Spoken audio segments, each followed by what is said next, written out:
नमस्कार, खबर control news में आपका स्वागत है। आज हम विकासपुर विधानसभा से भारतीय जनता पार्टी के संजय प्रधान जी क्षेत्रीय मुद्दों पर सीधी बात करेंगे। संजय जी, खबर कंट्रोल न्यूज़ में आपका स्वागत है सर। सबसे पहले जानेंगे वार्ड में क्या क्या समस्या बनी हुई, स्थानीय निगम पार्षद का कैसा काम है? नमस्कार जी। स्थानीय निगम पार्षद तो जी फिलहाल अभी कोई है नहीं, क्योंकि जब अप्रैल में चुनाव, मई में जब खत्म हुआ उनकी उनका कार्य खत्म हुआ तो पूरी दिल्ली को तीनों निगम को एक करने के लिए चुनाव को आगे बढ़ा दिया गया कि प्रशिक्षण होगा, तो इसलिए स्थानीय अभी पार्षद तो पूरी दिल्ली में कोई है नहीं। तो एमसी तो एलजी के माध्यम से, केंद्र सरकार के माध्यम से वो निगम के कार्य क्षेत्र में वो कार्य चालू रूप से पहले भी हुए हैं और आज भी हो। सफाई व्यवस्था दुरुस्त है? हाँ जी, सफाई व्यवस्था बिल्कुल दुरुस्त है। जहाँ पे नाली है वहाँ पे सफाई हो रही है, झाड़ू रोड लग रहे हैं। जो कार्य है नगर निगम के, क्योंकि अनथराइज एरिया में नगर निगम के सीमित कार्य हैं। ये नहीं कि मैं किसी पक्ष का कार्यकर्ता या किसी उसका जैसे नहीं, लेकिन ये पार्षद दिल्ली में अनथराइज एरिया 1700 कुछ कॉलोनियाँ हैं, 800 समथिंग है। सभी कॉलोनियों में जो काम होते हैं साफ सफाई के, तो सीमित निगम के पास सुविधाएं कॉलोनियों के लिए, साफ सफाई, झाड़ू वगैरह, नाली की सफाई, डीबीसी, मच्छर वगैरह दवाइयाँ। विनय गौर जी थे यहाँ से? नहीं जी, विनय गौर जी नहीं थे यहाँ से। रीता जी थी उनकी धर्मपत्नी, रीता विनय गौर जी। तो लोग तो कह रहे हैं काम तो बिल्कुल नहीं हुआ था वार्ड के अंदर। जी, मैं फिर आपसे मैं कह रहा हूँ कि यहाँ के निगम पार्षदों के पास सीमित चीज़ें हैं और काम जो उनके अधिकार क्षेत्र में जो काम थे वो काम हुए हैं। इस प्रकार से काम और अच्छे हो सकते थे, लेकिन फिर भी काम हुआ है और ऐसी कोई दिक्कत नहीं आई है। सर, यहाँ पे पानी की कोई निकासी नहीं है, सबसे प्रमुख समस्या बनी है यहाँ पे। जी, पानी की निकासी, पानी का ड्रेनेज सिस्टम यही क्या मैं कह रहा हूँ, हमारे पूरे विकासपुरी विधानसभा में नहीं है। आप विकासपुरी विधानसभा किसी भी गली, किसी भी मोहल्ले, किसी भी ब्लॉक में आप जाइए, ड्रेनेज सिस्टम है नहीं कि किसी भी कॉलोनी का पानी बड़े नाले के होकर उससे बड़े नाले में जाए। ये समस्या गंभीर है और समस्या आज की नहीं है। पिछले बार विधायक यहाँ से 1993 से विधायक 2013 तक रहे कांग्रेस के। किसी ने इस समस्या का समाधान नहीं किया, ना किसी ने देखा।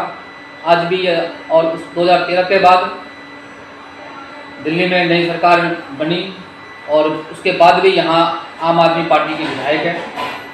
किसी भी विधायक ने आज तक निकासी की समस्याओं को लेकर समाधान करने का प्रयास ही नहीं। क्षेत्रीय विधायक बिल्कुल काम नहीं करते, बिल्कुल भी। जी, क्षेत्रीय विधायक जी काम कर रहे हैं, वही काम कर रहे हैं। यदि किसी के घर में कोई फंक्शन हो, बुलाओ तो आ जाते हैं, ठीक है। और किसी चीज़ में आते तो जरूर हैं, काम का दिलासा देते हैं, लेकिन काम जमीन पे वो कर ही नहीं पाते। जिस प्रकार से कार्य होने चाहिए आबादी के हिसाब से, काम बिल्कुल नहीं। आप जगह जगह आप देखोगे रोड खुदे हुए हैं। हमारे विकासपुरी विधानसभा इतनी बड़ी विधानसभा है, 4.5-5 लाख तो यहाँ पे वोटर जनसंख्या की बात नहीं कर रहा हूँ। जनसंख्या तो मुझे लगता है कि 10 से 12 लाख जनसंख्या होगी। लेकिन हम यहाँ से बाहर विकासपुरी हम कैसे निकले? मात्र एक ही रास्ता है जो हस्ताल गाँव से होकर निकलता है। यदि कोई आपदा में निकलना कोई चाहे तो निकलना उसके लिए संभवता नहीं है। सुबह सुबह स्कूल के बच्चे हों या सुबह शाम जाने वाले यहाँ पे रोज़मर्रा के रेहड़ी पटरी रोजगार करने वाले जो अलग एरिया में जाते हैं। सबसे बड़ी गंभीर समस्याओं में से ये समस्या, सबसे ऊपर समस्या है कि यहाँ से निकलने का रास्ता बाहर नहीं है। क्षेत्रीय सांसद जागरूक नहीं है कि क्षेत्रीय सांसद इस समस्याओं को लेकर जागरूक हैं। आज ये जनता फ्लड एलर्जी हमारे विकासपुरी विधानसभा पड़ता है, एक 100 फुट का रोड वहाँ से जो निकालने का कार्य किया है। यहाँ के पश्चिमी दिल्ली के जो सांसद हैं उन्हीं के द्वारा ये कार्य किया गया है, जो हमारे जनता फ्लड एलर्जी से 100 फुट का रोड बाहर उत्तम नगर पर खुल गया है। लेकिन जो अंदर के जो रोड हैं, जो ये सब दिल्ली सरकार के अधीन है, जो सब कुछ विधायक के अधीन है। ये DIDC फ्लड डिपार्टमेंट के द्वारा जो सब दिल्ली सरकार कर रही है। और दिल्ली सरकार इन चीज़ों से भागती है। वो तो कहती है कि जो अच्छा हो रहा है वो हम कर रहे हैं, जो बुरा हो रहा है कोई और कर रहा है। पार्टी अगर आपको मौका भी नहीं, मैं पार्टी का एक छोटा कार्यकर्ता हूँ और पिछले 2003 से पार्टी के कार्यकर्ता के रूप में मैं काम करता रहा। यदि संगठन चाहेगी कि कार्यकर्ता को चुनाव लड़वाना, संगठन का आदेश जो होगा उसको हम मानेंगे। आपकी विधान वार्ड में कितनी पोलिंग बूथ है सर? हमारे इस वार्ड में, सैनिक इंक्लेव वार्ड में फिलहाल अभी तक वार्ड जो है, अब आगे मौजूदा इसका क्या समीकरण बैठेगा उसके बारे में तो जानकारी नहीं है, तो चुनाव आयोग के अधीन है। लेकिन अभी तक 66 पोलिंग बूथ है। 70 वॉलेंटियर हैं आपके? हाँ जी, भारतीय जनता पार्टी का। और साउथ हेम सिटी में रेवेन्यू की इतनी समस्या नहीं है, बाकी दो नॉर्थ है और इस सब में समस्या, रेवेन्यू की समस्या है। जो नगर निगम में जो निगम कर्मचारियों को और जो हमारे हेल्थ वर्करों को, जो कर्मचारियों को जो सैलरी मिलनी थी 6 महीने 8 महीने नहीं मिलती थी। पहले क्या था कि केंद्र द्वारा और एलजी द्वारा डायरेक्ट नगर निगम को फंड आता था, लेकिन अब क्या है कि केंद्र जो फंड भेजता है दिल्ली के मुख्यमंत्री को, दिल्ली के मुख्यमंत्री का रवैया ऐसा रहा कि सौतेली माँ भी अपने बेटे से ऐसा रवैया नहीं करती जिस प्रकार से पिछले 7-8 साल से दिल्ली के मुख्यमंत्री अरविंद केजरीवाल ने रवैया किया नगर निगम को बदनाम करने के लिए, बिल्कुल डैमेज करने के लिए। कर्मचारियों को अब वहाँ से फंड आया 1000 करोड़ का, तो यहाँ पे 100 करोड़ फंड कर दे दिया। इस प्रकार से काफ़ी नगर निगम को दबाने के लिए, बदनाम करने के लिए यहाँ की दिल्ली सरकार ने काफ़ी कोशिशें की, लेकिन दिल्ली की जनता लगातार नगर निगम का हाथ मजबूत करती रही। और इस बार भी चुनाव होगा तो बिल्कुल दिल्ली की जनता नगर निगम में भाजपा को चुनने जा रही है। सर जो चुनाव हुए थे विधानसभा के, आपने देखा होगा राजेंद्र नगर में, वहाँ भी भाजपा हार गई। इसी तरह से क्या चुनाव नहीं हुए एमपी के? नहीं जी, ऐसा कुछ नहीं। उपचुनाव का जो समीकरण है, पहले भी वहाँ पे राघव चड्ढा जी वहाँ के विधायक थे और उनको राज्यसभा भेज दिया गया पंजाब के द्वारा। और स्वाभाविक है कि जो दिल्ली में मान लीजिए जिस प्रकार के मुख्यमंत्री होता है, ज़्यादा विधायक होते हैं, तो स्वाभाविक जनता चाहती है कि टकराव ना हो और हमारे विधानसभा में कार्य हो, तो इसलिए पहले से कम वोटों से वहाँ से जीत हुई है जो दुर्गेश पाठक जी। तो ऐसी बात नहीं है, भाजपा कभी चुनाव से भागती नहीं है। भाजपा का कार्यकर्ता हर दिन हर वक्त चुनाव के मूड में होता है। लेकिन सर देखिए, पूरे भारत के अंदर इतनी महंगाई बढ़ती जा रही है, इस पर क्या कहें? इस पर तो केंद्र सरकार बिल्कुल ध्यान नहीं दे रही सर।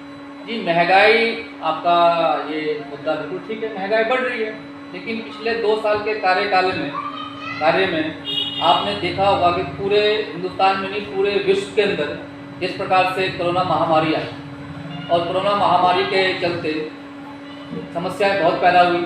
अभी यूक्रेन रूस का युद्ध भी इसको मानेंगे। समस्याएं हैं, महंगाई बढ़ी है, ठीक है, कोई इसमें तो भारत का हर व्यक्ति कहीं ना कहीं इसमें दिक्कतें हो रही है, लेकिन महंगाई के साथ साथ जो इतना बड़ा पूरे विश्व मानता है कि भारत में जो वैक्सीन नहीं मिला करती थी, सिलेंडर का अभी दाम 1053 रुपये है। और अभी आपने देखा होगा कि थोक दर अभी कम हुआ है। तो सरकार इस पर बिल्कुल ध्यान दे रही है और जनता को किस प्रकार से राहत दे सकती है, सरकार इस पर बिल्कुल निर्णय लिया भी है। और नीतीश कुमार जी कह रहे हैं कि बदलाव की आवश्यकता है 24 में सर। नीतीश कुमार जी का तो जी पिछले 8 बार मुख्यमंत्री को शपथ दे चुके हैं। अब उनको तो लगता ही है कि बदलाव उनके लिए, उनके कुर्सी के लिए बदलाव, उनके लिए बिहार की जनता जरूरी नहीं है, उनके लिए अपनी कुर्सी कैसे बचे वो उनके लिए ज़रूरी है। तो कभी पलट के इधर आते हैं, कभी पलट के उधर जाते हैं। अभी आपने देखा होगा, कल की रिपोर्ट ही है, कल एक मंत्री ने वहाँ पे शपथ लिया कानून मंत्री का, और इसको दुर्भाग्य करेंगे, वो कोर्ट से ही उनको वारंट आया हुआ है और वो बिहार के कानून मंत्री हैं। तो नीतीश कुमार जी इस पर क्या बोलेंगे, क्या दुहाई देंगे? कहते हैं कि कुशासन बाबू का ये कैसा कुशासन कि कानून मंत्री पे ही ये है। बाकी तो देखने का विषय है कि इस पर क्या चर्चा करेंगे। तो हर घर तिरंगा को लेकर आपने अभियान चलाया? हाँ जी, हमने हर घर में अभियान हमने चलाया है और अभियान हमारा कामयाबी रहा है। किसी प्रकार का कुछ मैसेज मिला आपने? किस प्रकार के मैसेज? हर घर तिरंगा आप जा रहे हैं? तिरंगा देखो जी, बात है जनता तो बिल्कुल, जनता तो तिरंगा किसी पार्टी का नहीं, था ये तिरंगा देश का था, तिरंगा राष्ट्रीय राष्ट्रीय ध्वज है, देश की 130-40 करोड़ जो जनता है सबके लिए तिरंगा है। और ये तो एक जनमानस, एक भारतवर्ष में एक ऊर्जा, तिरंगा का मतलब है ऊर्जा। हर भारतीय, चाहे वो किसी भी समुदाय का हो, तिरंगा का मतलब एक ध्वज के नीचे खड़े होने का एक आनंद। हर घर तिरंगा कामयाब भी रहा, आपने देखा हुआ, आपने आप लोगों ने सर्वे किया हुआ, आप लोग गली मोहल्ले चौराहे कॉलोनी में जाते हो गया, हर घर में तिरंगा लगा है। और जो नहीं भी लगा है तो किसी भी के माध्यम से, किसी RW के माध्यम से, किसी सामाजिक कार्यकर्ताओं के माध्यम से, आप जैसे मीडिया बंधुओं के माध्यम से, बहुत सारे माध्यम हुए हैं, तो प्रयास किया सबने कि हर घर में तिरंगा कैसे पहुँचे। तो बिल्कुल उसके लिए एक जोश था, जज्बा, और देश में अमृत महोत्सव चल रहा है तो पहली बार ही ऐसा एक केंद्र सरकार आदरणीय प्रधानमंत्री जी का एक था कि ऐसा हो, और जनता ने आगे बढ़ के इसका उसमें हिस्सा लिया। बहुत बहुत धन्यवाद सर, समय निकाल कर आपने मुझे बात की। नमस्कार।